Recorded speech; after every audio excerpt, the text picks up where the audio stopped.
মোস্তাফিজুর রহমানকে 9 কোটি 20 লাখ রুপিতে নিয়েছে কলকাতা। তো এটা কিন্তু আমরা কল্পনাও করতে পারিনি বা মুস্তাফিজও কল্পনা করতে পারেনি যে তাকে এত দামে কিনবে। তবে বিটটা হয়েছিল দিল্লি ক্যাপিটালসকে দিয়ে। দিল্লি ক্যাপিটালস তখন 2 কোটিতে আটকে গেল, চেন্নাই সুপার কিংস কিন্তু বাড়াই দিয়েছিল। সো দিল্লি আউট হওয়ার পর চেন্নাই আর কলকাতার যে একটা বাজি শুরু হয়েছিল রে ভাই, এটা যদি আপনারা আজকে দেখতেন নিলামটা, সেটা কিন্তু মানে অবাক হয়ে যাইতেন। সো পরিশেষে কিন্তু দেখেন আমাদের ফিসকে কাটার মাস্টারকে কলকাতা দেখতে পারতেছেন 9 কোটি 20 লক্ষ রুপি, যেটা এখন পর্যন্ত বাংলাদেশের কোনো প্লেয়ার তো দূরের কথা, কাউকে দাম দেওয়া হয়নি। সো আমাদের ফিস আসলেই এটারই যোগ্য। ফিস কিন্তু এইবার প্রাপ্য তার যোগ্যটা পেয়েছে। এতদিন যে সে আইপিএল খেলছিল, কোনো দলে কিন্তু এত টাকা তাকে দেয়নি বা নিলামের মধ্যে এত টাকার তার মূল্য ওঠেনি। সো এই যে এবার 2026 সিজনে আইপিএলে দেখেন কলকাতা তার কিন্তু ন্যায্য মূল্যটা দিয়েছে।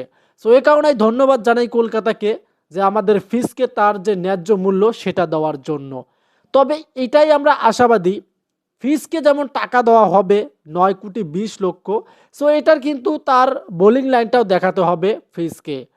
যা কেননা যদিও আইপিএলটা আমরা এবার না দেখতাম, বাট মোস্তাফিজের জন্য দেখতে হবে, কারণ কলকাতাতে থাকবে মোস্তাফিজ। এজন্যই কিন্তু আমরা কি মানে আইপিএলটা দেখব।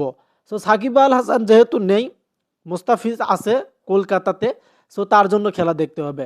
বাট এটা একটা রেকর্ড হয়ে গেল রে ভাই, কারণ এতদিন দেখেন মোস্তাফিজের কিন্তু প্রাইজ মানি ছিল 2 কোটি, 2 কোটির উপরে কিন্তু উঠছিল না। আর এইবার দেখেন কি হিটটা করলো, তাও আবার কলকাতা।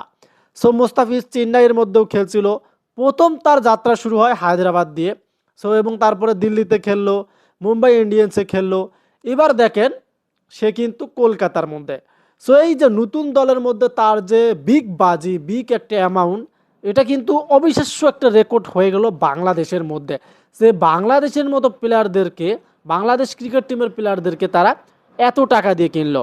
সো মুস্তাফিজের আসলে এটা মূল্য ছিল, কারণ সে যে ডেথ ওভারগুলো করে রে ভাই, এটা হিসাব করে কিন্তু কলকাতা তাকে এত টাকা দিয়ে কিনছে, কারণ সে পারে কিছু করতে। দেখেন পুরো সিজনে বাংলাদেশে যখন খেলা হয় সিরিজগুলো, যদিও সব বলার মার খায়, মোস্তাফিজ কিন্তু ডেথ ওভারগুলো ভালোভাবেই করে এবং মোস্তাফিজ তার পরিচয় দেয়। সো এটাই ফলো করে কলকাতা কিন্তু এবার তাকে এত টাকা দিয়ে কিনছে। সো এটাই মোস্তাফিজের যেটা পাওয়ার সেটা কিন্তু সে এবার পেয়ে গেছে। তো আমরা এখন তার অপেক্ষায় আছি যে তার বোলিং পারফরমেন্সটা কীরকম সে করবে। সো আশাবাদী সে যেন তার বোলিং পারফরমেন্সটাও ভালো করে, তাহলে কিন্তু টাকার সাথে তার যে পারফরমেন্স সেটা কিন্তু কলকাতা পেয়ে যাবে। কারণ এত টাকা দিয়ে কিনে যদি সে ভালো বোলিং না করে, তাহলে কিন্তু কলকাতার যে মালিক আছে এবং তার যে টিমগুলো আছে, মানে ম্যানেজমেন্ট আছে, তারা কিন্তু অনেকটাই তাকে পরবর্তীতে হয়তো না কিনতেও পারে।